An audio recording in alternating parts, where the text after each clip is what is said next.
All right, Shalom Aleichem, Rabotai. Welcome to our Wednesday class. Hello, Nick, Steve, Simon, Igal, Bruchim Habayim. So today we're going to talk about a topic that is going to lead us to Kiryat Shema. I'm reminding you, we started from the beginning and we're right towards Shemon Esrei. Beforehand, we have Berachot Kiryat Shema. And right before Berachot Kiryat Shema, he stops talking about Pesukei de Zimra and the Yalkut Yosef, as well as the Shulchan Aruch, brings us halachot of a Shaliach Tzibbur, the Chazan. What type of a Chazan? We're going to pray Amidah soon, right? So what type of a Chazan is required? Now, I'm going to begin by saying that a lot of these requirements are scary, which means that when you read the Shulchan Aruch and you see what he requires from a Chazan, you understand that one out of how many people has this requirement. In reality, we don't see it like this. But these are the requirements. I don't know, maybe we'll discuss a little bit later. I had a question for Ibn Chaim. How does it work? We see that in reality, these are not the Chazanim. So we'll get there, B'ezrat Hashem. One of the requirements from the Chazan says, Rabbi Yosef Karo, that it's going to be a person that is rek me'averot, that he is clean from sin. How many people will be clean from sin? So I heard a nice way of putting it. What does it mean, clean from sin? Can someone say, I never sin? People every day, sadly, you don't notice. They say Lashon Hara, they don't notice. So what is it, clean from sin? So I heard the Rav Butbul, the Chatan of Rav Ovadia, the brother-in-law of the author of the Yalkut Yosef, he explained it like this. He says, obviously people sin, but when you tell them, hey, do you know that what you just did now is asur? What do they say? Oh, I didn't notice. Oh my God, I want to fix it. Okay. So that is still in the category of rek me'averot. He is clean from sin. Because even if he sins, just like everybody sins, he accepts. But a person that is, when you tell him he did something wrong, you tell him you're not allowed to steal, you're not allowed to do this, that, and he keeps on doing it, then he's not accepting the Torah. You can make mistakes, but you understand that you're wrong. If he doesn't accept that he is wrong, then he's not considered Naki me'averot. And according to the criteria of the halacha, a Shaliach Tzibbur cannot be someone like that. Shaliach Tzibur is someone that even if he sinned, say, I accept I did something wrong, I'm going to fix it. But we'll see soon that certain sins leave a stain forever. And even if you did amazing teshuvah, still, if you're holding that sin, and I hope and believe that none of us here are holding those sins, but if you hold those sins, then you can never be a chazan. So one of them is, Ein Shem Ra afilu beyaldut. He doesn't have a bad name, which is a very broad category, and I'm not sure what exactly it means, but someone has such a big stain on him, and not today. Today, obviously, who's going to want a chazan that, he has a stain on him? But we're talking about someone that even as a child, he had such a bad name that people would point fingers at him and say, oh, this is the guy that this is the guy that that. Now, even if he did teshuvah, that's good that he did teshuvah, and obviously Hashem accepts him, but to be shaliach tzibur means I'm representing the crowd. The crowd shouldn't choose a representative that had that type of stain on him. Another thing, anav, he should be humble. Baruch Hashem, it seems like, an easy criteria, but how many people could really say they're humble? Even those that are humble say to themselves, look at me, I'm humble. How come they're not noticing I'm humble? Everybody has his own, but this is the ideal level of the Chazan. Sometimes by learning the halacha, you don't just learn the practical things that are needed to be the Chazan, but you understand the spirit of the halacha. They're trying to show you this is a representative of the crowd. He has to be at the top of the top. He has to be also merutze la'am, wanted by the people. If a Chazan is forcing himself upon the people, they don't want it, but he gets up and stands up, that's not a Chazan. Get out of that room. Chazan has to be someone that we asked him. The Gabbai, somebody asked him. But if no one wants him to be Chazan, but he just walked in and he starts saying Kaddish, stay away from that. He has to have a kol na'im. He has to have a nice voice. Okay, this is understandable. You don't want people to suffer during the tefillah. He has to be someone that is ragil likro Tanakh, someone that is accustomed into learning Tanakh. You read Tanakh, you tell him who was Shemuel and Navi, he knows. You talk about the books of the Tanakh, he's heard about them, he reads them. He's accustomed to reading the Tanakh. He can't be a stranger to learning. Lo bolea otiot. He cannot be someone that swallows letters. For example, a classic place where Chazan needs to be careful is in Kiryat Shema. Kiryat Shema, as we learned, there's something called devekim, a letter that ends one word and begins the second one. For example, in Shema Yisrael, we have al levavecha. An unexperienced Chazan would get up and say al levavecha. So really, what did he say? He said a and levavecha. Those are not the words. It's al levavecha. So if you notice the Chazan that gets up and says al levavecha, he makes a little break. He makes a point to show that he's not swallowing words. That's not the only case of swallowing words, but it's an example. We have to be careful not to swallow words, not to swallow letters, right? Another criteria that the Yalkut Yosef brings about being a Chazan is to be Yereh Shamayim, a God-fearing person. If you remember, those of you that have been with us from Pirkei Avot, when we began 8 years ago, we once spoke about the difference between Yereh Chet and Yereh Shamayim. Right? Yereh Chet is someone that is scared of the sin. Yereh Shamayim is someone that is scared of Hashem. What's the difference? Yereh Shamayim is a little bit of a lower level. What does it mean, Yereh Shamayim? I'm scared from God. I'm scared from Shamayim. Maybe I'll be punished for what I'm doing. That's Yereh Shamayim. If you're like that, you're already in the criteria of being a Chazan. But a higher level is Yereh Chet. Mishnah Avot says he's Yereh Chet. What is Yereh Chet? Yereh Chet is a person that is not scared of Hashem. He's scared of the sin. He's so scared to do something that will upset Hashem, not because he's scared of the punishment. He doesn't want to upset Hashem. He loves Hashem. He's scared of sin. I don't want to do a sin, not because of the Yereh Shamayim is scared of the punishment. Yereh Chet is scared of upsetting Hashem, not because of the punishment. He doesn't want Hashem to get upset. He loves him so much. That's a higher level. But to be a Chazan, we don't expect that much from us. But at least let's be God-fearing people. Yereh Shamayim. One other criteria, you cannot be mechalel Shabbat b'farhesia, someone that drives a car on Shabbat and he does it in front of 10 people. That's called, according to the halacha, mechalel Shabbat b'farhesia. Now there are discussions today, is it really, is it not? What some of these people are tinokot shenishbu, which means they were raised in a certain way, so they don't know otherwise. It's a big halachic discussion about what exactly is the criteria of what the halacha writes here, mechalel Shabbat b'farhesia. But someone that doesn't keep Shabbat in a public matter, he'll go on the street, smoke a cigarette, drive a car, something like that. That is not the right Chazan for us. That is not the Shaliach Tzibbur for us. Vim en, but what happens when the crowd is not that type of crowd? You don't have, everybody is like that. You know, in Israel, you go to Bnei Brak, okay, you see a crowd that's not like that. But in a lot of Batei Knesset, people that aren't Shomer Shabbat come. So what do we do? It's just, if you don't have someone that holds up to all these criterias, so take out of them the one that is wisest in knowledge and in good deeds. Person that everybody sees about him, that he's a little bit more learned, that he says behaves better, right? He says, however, but if you are praying with people that are irreligious, and your goal is to bring them closer to the halacha, then you could close your eyes sometime. But it's not so simple. You have to do a she'elat chacham. Ask. Can he be part of our minyan? Can he be our chazan? And one more thing that he points out: no shaving with a blade. Okay, that's a little bit more simple. Can't shave with a blade if you want to be a chazan. Even though you can't shave with a blade, regardless, right? It says in the Torah clearly that you're not allowed to shave with a blade. But some people, even though they do certain things that are wrong, they could still be chazan. But this is something that cannot be accepted. Now, once I asked Rabbi Chaim, I said, Rabbi, in your minyan, I see a lot of the times people that are going up, they don't hold this criteria. How many people drive on Shabbat? So how do we allow them to be chazanim? Now, this is the wisdom of Rabbi Chaim, someone that has the vision from above, right? There's dry halacha, but sometimes you are allowed to do certain things in certain cases that only the gedolim, the chachamim, have the shoulders to do them.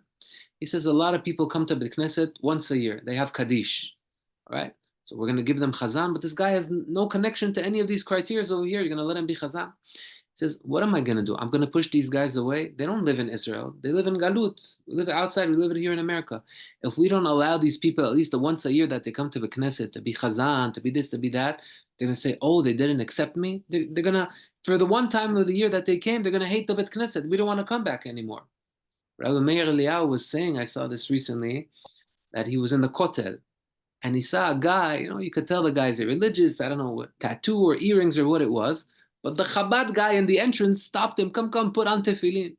So, okay, so he starts putting on tefillin. I guess he had a phone call during the tefillin, and he takes out an iPhone. So in the Haredi crowd, iPhone, it's not kosher phone, right? So the guy starts screaming at him, you have this type of non-kosher phone, and you come into the Kotel, not the Chabad, another guy. And that guy started to cry. He was so embarrassed, and he ran outside the Kotel. So the Rav Meir Eliyahu that saw this whole scene, he ran after him. He said, well, what happened? What, don't listen to this guy. We don't follow. He's crazy. But course, it's okay for you to have a phone. Come back. He's like, no, believe me, I haven't been in the kotel for 5 years, he said. That was the last time I put on my tefillin. And now I don't want to come for another 5 years. Why? Sometimes you push people away without noticing. You have to be wise. The idea is to try to bring people closer. So people that come to Bet Knesset once a year because they have Kaddish, you're going to tell them not to be Chazan. So the rabbis, they have their calculations. I'll give you an interesting calculation that happens in the Bet Knesset in Brazil. In Brazil, a lot of times they do the Brit Milah, and if it happens on Shabbat, then there's a lot of Chilul Shabbat. Cousins, this, that, everybody's coming with cars. You wanted to do something good. You wanted to do a simcha, to do a mitzvah, to do a brit milah. And instead you caused so many people to do Chilul Shabbat. So the rabbi over there in the community of Sao Paulo, he decided that from now on, whenever a baby is born on Shabbat, the brit should be next Shabbat. Bayom HaShemini, the 8th day, is the next Shabbat. No, we push off the brit to Sunday. The Torah says Bayom HaShemini on the 8th day, you're going to put it on the 9th day. That's the halacha we put here because we see in our eyes that to do this mitzvah, so many averot are done, it's not worth it. And Rav Ovadia Yosef, Zecher Tzadik Livracha, pushed him to do that and supported him. Sometimes the rabbis are allowed to change certain halachot because they see the reality, it doesn't fit what we are able to do, and therefore it did it. So regarding those that aren't in this criteria, we have to count on our rabbi's shoulders to know who is right to be Chazan. But if you want to look at the dry criteria, as we mentioned. Ziv, I have a question. Yeah. Someone's yort site, I know they always push people to be Chazans. Is that just a minhag, or is it something that says somewhere that it's good to do it, good to be a Chazan on the daily yort site? For Ashkenazim, generally, not just on the day, but the whole year that they are in Evel Lo Alenu, it's very important that they are Chazan.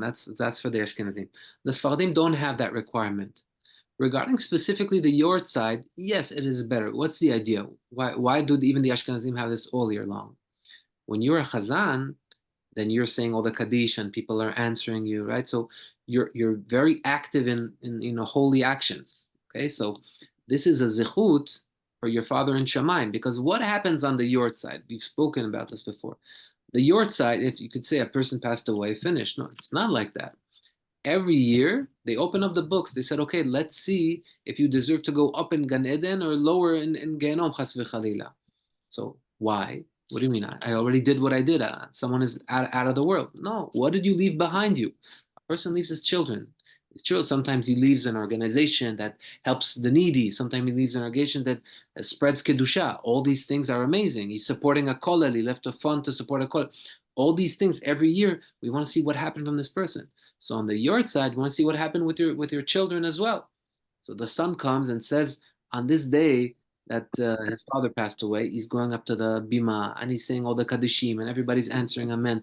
The Shaliach Tzibbur, why there's so much criteria to be a Shaliach Tzibbur? It's a lot of zechut. You're making everybody a part of the tefillah. You have to have a nice voice. You have to get them involved. You have to put their hearts in the tefillah. So generally, a Shaliach Tzibbur has a lot of zechuyot. That's why we don't let anybody just be a Shaliach Tzibur. So by bringing those zechuyot into the table, the niftar and shamayim is getting nachat. Okay, you see Hashem, this is what I left. They up him in Gan Eden. Mm-hmm. So when are the books open? On the day of passing. Therefore, specifically on the day of the passing, yes, that's the custom to allow a person to be chazan, because that's the day that the books are opening. So on that day, we want to have as many zechuyot as we can. Okay. Ziv, sorry, just a question. So we listed all of these criteria for the Shaliach Tzibur. Right. A lot of them are kind of subjective, right? Or not subjective, but not easily, not easily objective. Yeah, I know what you mean. Someone might not drive to Kanisa, but he might be turning on the TV at home or doing other things. So I'm assuming it's the Yalkut Yosef is not saying that you're supposed to interrogate and question the person, right? This is between you assume, you give benefit of the doubt to anyone you ask that they meet the criteria already. Very good question. So this is a broad question about Hashem is bochen kelayot valev, which means Hashem sees to our heart, sees everything that we do. Now, are we like that? No, we can't know what a person has. But the little that we can do is the ishtadlut to see what we can, in what we can see, that this person doesn't have a bad name. Okay, that we know. You're going to take someone, or here, the next halakha that Rama brings, it cannot be a person that killed somebody. Now, it depends if he killed by mistake or by accident. But if he killed, or on purpose, if he killed on purpose, even if he did teshuvah, he could never be chazan. That's the halakha. If he did it by mistake, then we can accept him. Now, if someone you know for a fact that he killed, then it's easy to point a finger on it. That we know. Whatever we don't know, is he God-fearing? At least to the level of what it appears that we see, we shouldn't choose that type of chazan. Again, as I'm saying, a lot of these halachot are to show you also what is the importance of the chazan. He has a big position. So there's so many different criteria. I don't know if there's one chazan in the world that could hold up to this. But a lot of Batei Knesset, you should know, they have a steady chazan, especially on Shabbats and our Batei Knesset. Even so, we have a steady chazan. This is the chazan. So how do you appoint that chazan? Okay, make sure he holds as much of these criteria, hopefully all of them, as you can. Right? Don't appoint someone that you are aware that he's not keeping something. Whatever we cannot see, you're right. It's subjective. The regular eye cannot see it. We're in the hands of Hashem, but we try our best. So if it's a one-time chazan, okay, we don't do so many investigations. But if you have a chazan that's coming on Yom Kippur, chazan that's coming a very big, important time. Oh, I love his voice. Come, be chazan. Oh, what are you doing? Wait, ask about him. Who is his Rav? Where's he from? What community is he from? Do we know that he's okay? Does he have a good name? Is it a little bit, the minimum that we can do, we should do. I hope that that answers your question. That answers, yes. Thank you very much. Okay. Now, what happens when you are offered to be a chazan? All right, Yigal, we had this situation in your 8:30 minyan over a little while ago. We learned that when you are offered to be chazan, you shouldn't jump out of the chair and go right away. No, you have to do a little bit tarof. This is where the masharis come into halakha the best. No, it's halakha. This is not made up. How did that come about? This is actual halakha. The mashari bow over here. This is appropriate. This is where it belongs. So he offer you to be chazan. Say no. Do it one time. They say no. Please get up. So the second time they tell you, there are 3 stages. The second time, start a little bit adjusting your chair, but don't jump out yet. And then they say, come on, bechavod. And then on the 3rd time, you get up. So there are 3 stages. No. A little bit adjustment. Stage 3, you get up. This is actually written in halakha. It's very funny, but this is the way to do it, to show a little bit humility. However, everything that we said right now is for a random chazan. But if the Bet Knesset has a chazan kavua, a regular Steve, chazan, I have a question. What about a Baruch Torah? Sorry to cut you off. I heard if they say your name, like if someone comes up to you and says, Aaron ben Daniel, I have to go. Like, you have to go. The Gemara says that if someone doesn't go, chas v'chalila, it shortens someone's life. oh yeah. So once the name is called, that's it. That's why we're very careful with calling names. Just so you know, the naming names is a Ashkenazi thing. The Sephardim, we're not required to name names. Shelishi haoleh yamod bechavod, Revi'i haoleh yamod bechavod. That's how it's done. In our Bet Knesset in Israel, one time the Gabbai asked for the name. The Rav said, what are you doing? We don't name names over here. Better not to name names. Sometimes you call someone up. No, I'm a Levi. I'm a Kohen. Oh, you can't do it. Why be in that situation? But we're not here to change the world. I don't know, in our community, people love No, they should talk to the Gabbais in our community. They do it a lot to get you to go up. Yeah. If you don't want it, but they always come, they ask for your name, this and that. So, but hopefully they do a little bit research so that it won't be a problem. And they call you up only after you bought the aliyah or they know that you're going to do it. But yeah, once you name a name, don't say no. Good Don't to know. say no. Thank you. Yeah. Even regarding the halachot of the tefillah, we'll see that. I think we mentioned also when someone was in the middle of Pesukei de Zimra. Remember, we said in the middle of Pesukei de Zimra, which means between Baruch Shamar and Nishtabach, there are 2 brachot. You're not allowed to talk in the middle. Then we said, what if he's called up to the Torah? Can he go up? Can he not go up? Called up to the Torah, he go up, but you're not allowed to talk over there. No. They called him up. His name is coming. Then he has to go up. So the name is important. Definitely, it's a good that you're pointing that. Ziv, speaking of Torah, do these requirements apply to the Torah reader or someone reading the Megillah and stuff like that, or? I didn't see a differentiation between a chazan that's is praying and between a Torah reader or not. It's possible. I do not know.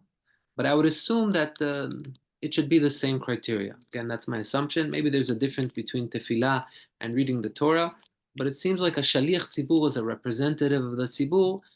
My feeling would be that just like you represent for tefillah, you represent for reading the Megillah, and you present for reading the Torah as well. The idea is that when we are coming before Hashem, the guy up there should be top of top, Bezat Hashem. Yeah. Okay, so that was regarding the halachot of Chazan. When he called you to ask, first, as we said, no, then adjust your chair a little bit.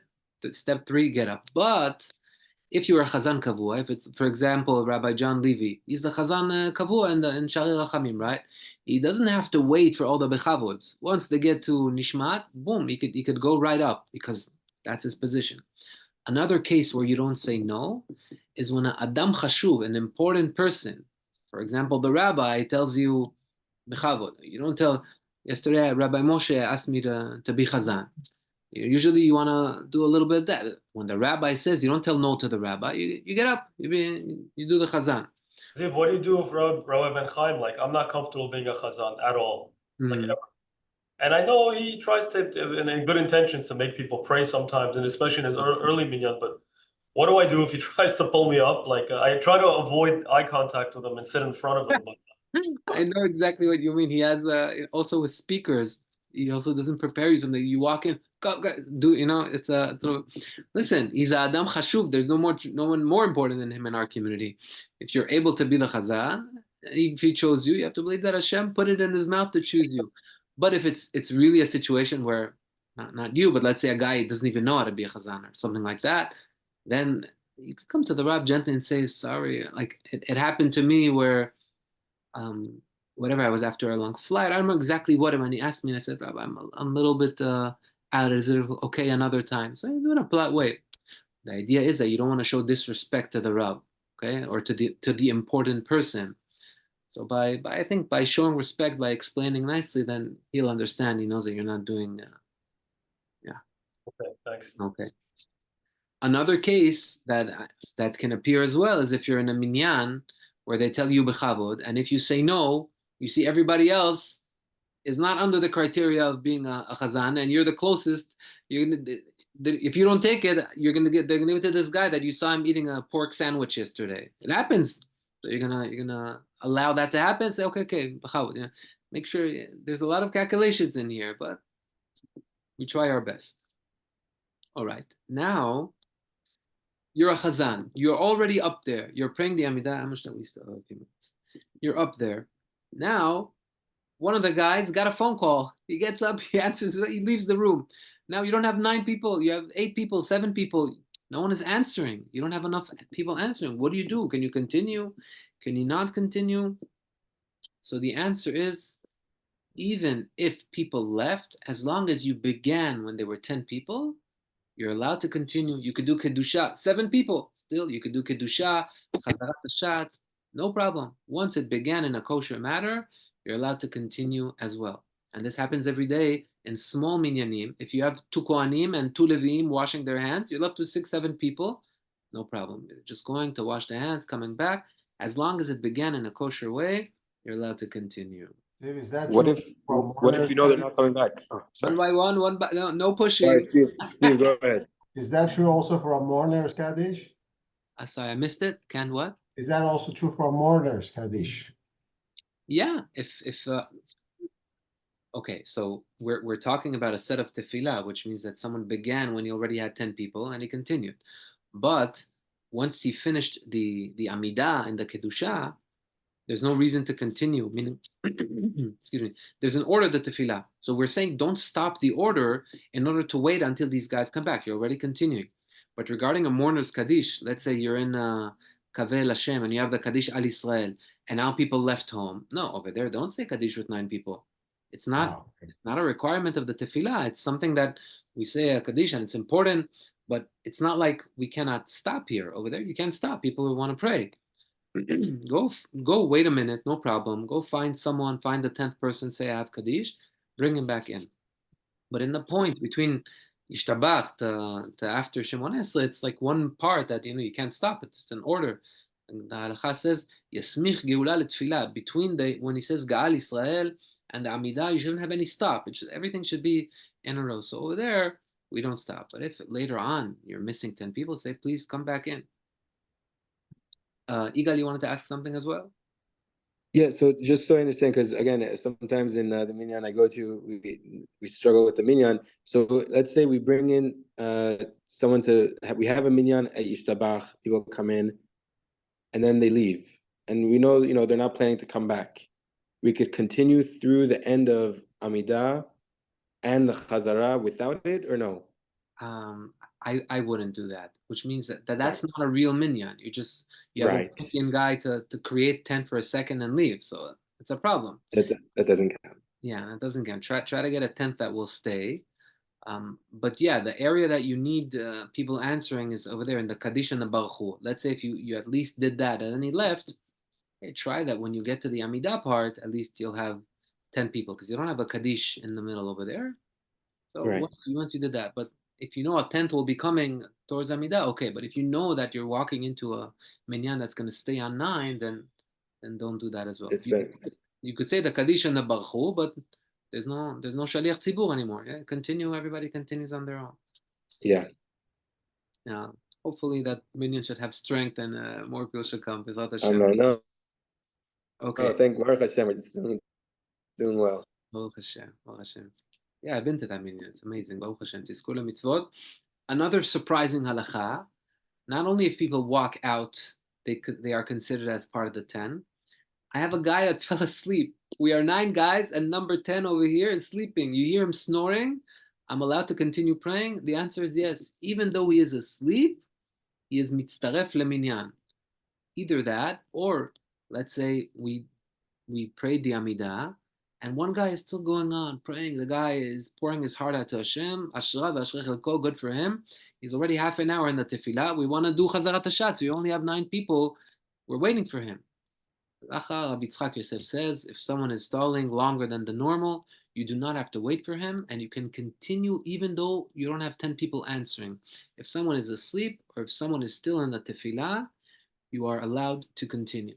So I actually, last night, when I was going over this, I was trying to find the reasoning behind it. How could it be that we are allowed to? Bottom line, someone is saying Kaddish, or someone is saying Baracha, and you don't have 10 people answering it, so there's no real minyan.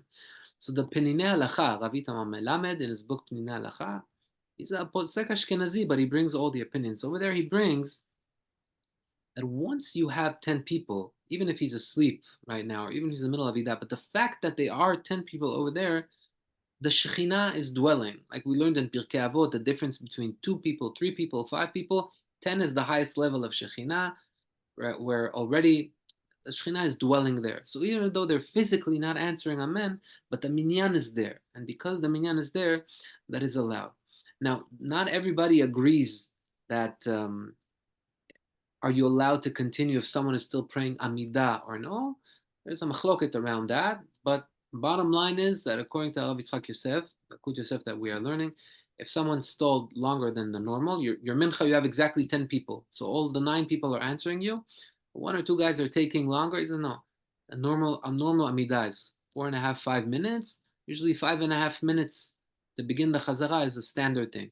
If after 6, 7 minutes this guy is still going, you're not going to keep all the people here waiting because it's amazing that he's praying, but you're not going to, it's called Torach Tzibbur.